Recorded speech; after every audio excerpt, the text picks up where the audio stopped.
Kan ada sebuah ungkapan, strong man create easy time create weak man, weak man create hard time create strong man, kan gitu kan, siklus gitu kan. Orang yang kuat menciptakan situasi yang mudah menciptakan orang yang lemah, orang yang lemah menciptakan situasi yang sulit menciptakan orang yang kuat, dan terus muter kayak gitu. Terus Yahya bilang gini, Baba kan orang yang kuat yang menciptakan situasi mudah bagi kami. Nanti aku jadi orang yang lemah dong, kata dia. Aku nggak mau nanti aku jadi orang. Padahal saya nggak ngomong kayak Yahya waktu itu. Lagi tausiah dia ikut dengar. Ini salah juga nih segmentasi dakwahnya gitu ya. Dia ikut dengar. Berarti kalau Baba orang kuat, karena menurut aku Baba orang kuat yang udah menciptakan kemudahan bagi kami. Nanti kami jadi anak yang lemah. Saya pakai analogi lain, Bang. Saya manggil dia Abang kan, Bang. Pakai analogi lain coba. Kita itu kayak lagi mendaki. Jangan pernah bilang Baba itu dari puncak. Baba itu ada di salah satu titik pendakian. Dan insya Allah kamu nggak perlu start lagi dari bawah. Kamu start tuh dari estafet yang Baba berikan. Tinggal kamu mendaki lebih tinggi daripada Baba. Jadi kita nggak perlu berkompetisi start di waktu yang sama, di titik yang sama. Nggak perlu kayak gitu. Makanya saya nggak pernah setuju dengan orang yang punya anggapan gini, aku mah nggak mau sukses karena privilege. Emang kenapa kalau sukses karena privilege? Terlalu gengsi gitu untuk mengakui bahwa saya suksesnya ada faktor orang tua. Kan itu anugerah dari Allah. Coba belajar dari para kesatria dan para sultan-sultan sepanjang sejarah peradaban Islam. Salah satunya Ottoman lah misalnya. Ottoman itu kan setiap raja berikutnya dia punya ekspansi yang lebih besar daripada orang tuanya kan.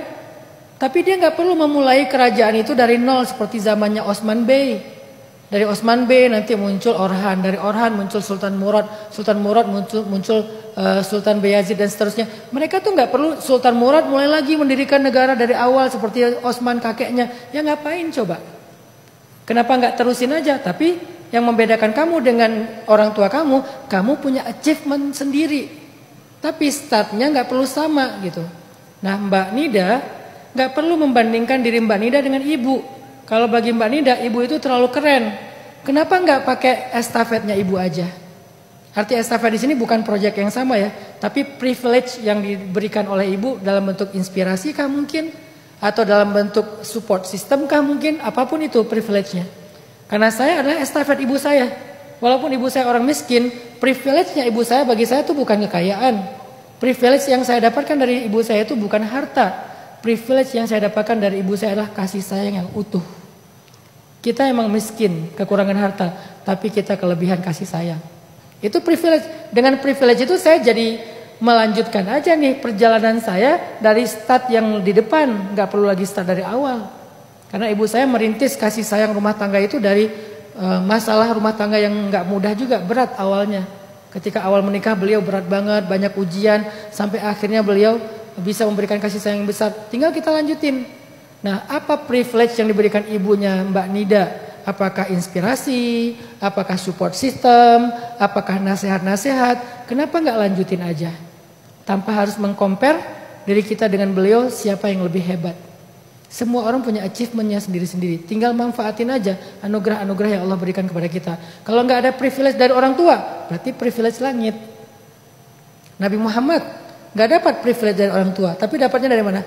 Dari langit. Allah sendiri yang merancang masa depan Nabi Muhammad, yang mensupport segala kebutuhan Nabi Muhammad.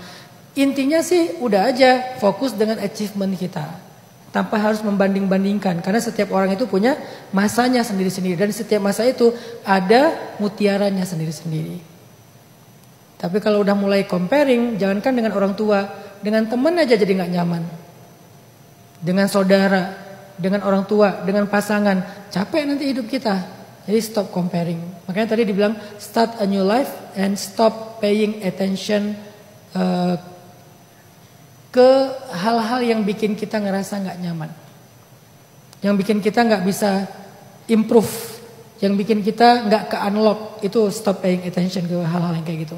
Nah ini mungkin bahasa motivasi ya, mudah-mudahan bisa dimengerti sama Mbak Nida. Sehingga nggak perlu khawatir nanti aku jadi apa ya, nanti aku bisa sesukses ibu nggak ya. Gak harus sesukses dia lah. Karena ini bukan tentang perbandingan, ini tentang memanfaatkan kebaikan-kebaikan yang ada aja. Kadang kita sukses sebagai istri. Kalau ibu kita dulu sukses sebagai wanita karir misalnya, saya sukses sebagai istri walaupun saya tidak berkarir, kan gak harus sama persis kan? Tapi kenapa saya sukses sebagai istri? Karena saya belajar inspirasi tentang perempuan dari ibu saya. Apapun itu.